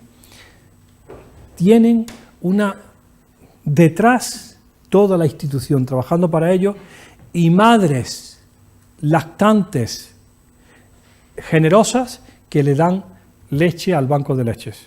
Todos los hospitales, el de Logroño, tiene su banco de leche en donde madres que tienen hijos sanos y que están con su niño de 8 meses, de 2 años y que está lactando y se apuntan a ser madres donantes. Van allí y le llevan semanalmente pues 500 mililitros de leche buena de madre humana para darle al pobre niño que su madre no tenía leche porque nació a destiempo. Esos niños con 800 gramos se meten 80 gramos de leche todos los días. 1/10 de su peso, como si este de 78 se comiera todos los días 8 kilos de carne, ¿no? Es decir, la cantidad de alimento que recibe un niño tan pequeño es enorme. Primera recomendación que nosotros le hemos dado a los bancos de leche y han tenido que asumirlo. Si va a reclutar madres donantes generosas, ¿estáis preparados? Que no usen cosméticos, porque están todos en la leche durante el tiempo de lactancia. Y dice la madre, Dios mío, pero si yo le doy a mi hijo. Dice, sí, pero tu hijo tiene 1 año y medio y está chupándote todo el día. El otro tiene 800 gramos y se tiene que comer todo eso. Y entonces son recomendaciones mínimas y se incorporan en el protocolo. Si vas a ser madre lactante, no fumes, por favor, no bebas cerveza, no bebas no sé cuánto. Si vas a ser madre donante, porque a la persona que le vas a donar es terriblemente lábil. ¿De acuerdo? Ya está, y son recomendaciones no tienes que hacer nada el pino con las orejas, tienes que abstenerte de algunas cosas si quieres asumir ese error, ¿no? Pero lactancia materna perfectamente defendida y además demostrada, ¿no? Como una. Y lo segundo, ¿cómo vivir en el día a día? Pues fundamentalmente, y es lo que tenemos que escribir, pero no está escrito, es recomendaciones sencillas de evitar. Y casi todo está basado en el consumo, ¿no? Si tienes pintura en el cuarto del niño, busca pintura ecológica que esté certificada. Si vas a hacer, evita consumo, si es sobre todo fundamentalmente evitar. Algunas normas sobre textiles, algunas normas sobre alimentación, algunas normas sobre bricolaje y jardinería, pero muy sencillas, que en momentos críticos donde hay que evitar exposiciones y fundamentalmente centrado en la madre, los niños y sobre todo en la madre joven potencialmente preñada, ¿no? ¿Ya está?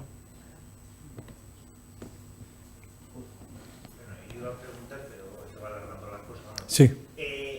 Estamos, que es lógico, yo creo que tiene que ser la lógica, y el ser humano no estamos preparados para los químicos. Esa es mi opinión que tengo yo. Sí. Y hoy se van descubriendo cosas, o hace muchos años se descubrieron cosas y se seguirán descubriendo. Y por ejemplo, estamos en un mundo que ahora está generando los móviles, las ondas y todo esto, y de aquí a X años van a hacer estudios lo malo que eran los móviles, lo que llevaban los móviles. Y hoy los tenemos aquí todos en la mano, los estamos usando y nos parece lo más normal del mundo. Y luego van a salir los estudios en lo que sabemos lo malos que son. Pero que es que por lógica ya sabemos que son malos. Sí. Mi opinión, no sé. Sí. Sí, hay una cosa siempre en el mensaje de, nunca hemos vivido tan bien como hasta ahora. La esperanza de vida está ya en 86 años para las señoras y en 82 para los caballeros. Eso te certifica. Y dice, nunca hemos vivido mejor que ahora. Y yo le digo a la gente, vale, si no te mueres con 38 de cáncer de mama. Porque sube al 2,6% anual y a quien castiga no es a los viejetes de próstata con 70, que yo me apunto, sino a las mujeres con 38 y cáncer inflamatorio, ¿no? Así que va bien las cosas, pero no va bien para todo el mundo. Hay alguna gente que le va mal porque hay determinadas enfermedades de causa no bien conocida, crónicas y muchas veces mortales, que están golpeando a parte de la sociedad. Es decir, que van bien para mucha gente, pero no para todo el mundo. Como tenemos la suerte de estar en el primer mundo, pues nos preocupamos de aquellos asuntos que son prioritarios para nosotros. Si hemos superado las enfermedades infecciosas, pues estamos en las enfermedades ambientales. Es una suerte que tenemos. Ya sé que hay en otros sitios, otras sociedades, que la gente se muere de fiebres puerperales o la infancia se muere. Bueno, pues ese es su problema y el nuestro. Pero para nuestra sociedad actual lo que tendríamos que ver son cuáles son los factores de riesgo para esa gente que no le va bien. Con respecto a los móviles, que nosotros no sabemos nada de móviles, sí sabemos del plástico de los móviles. Recomendaciones para apuntar. La mayor fuente de exposición a polibromados, retardadores de la llama, es... ¿Están preparados? El polvo de la casa. Esas madejas que tenemos, no, algunos que corren debajo del colchón, así que parece el oeste, eso es la mayor fuente de polibromados en la casa, el polvo de casa, porque viene fundamentalmente de la electrónica encendida. Recomendación danesa, los aparatos se apagan. ¿Te lo digo otra vez? Los aparatos se apagan. Mientras que los aparatos electrónicos estén encendidos, están a una temperatura elevada y están evaporando polibromados. Y dice, ¿y esas oficinas cerradas con 60 ordenadores encendidos de día y de noche? Puro polibromado. Y dice la gente, es que mi edificio está enfermo. Y dice, no te puedes ni imaginar. No te puedes ni imaginar, porque ya se ha descrito. El estudio francés de contaminantes en la casa se llama Ecopoussière, no sé cuánto del polvo, y es fundamentalmente polibromados y perfluorados en la casa. Y viene de viene de textiles y de electrónica. Otra cosa. Daneses dicen, la casa se airea obligatoriamente 15 minutos por la mañana y 15 minutos por la tarde. Si la calle tiene mucho tráfico, por la noche. La casa nunca se barre, se aspira. Recomendaciones para quitar tóxicos de la casa. Espero. Una curiosidad.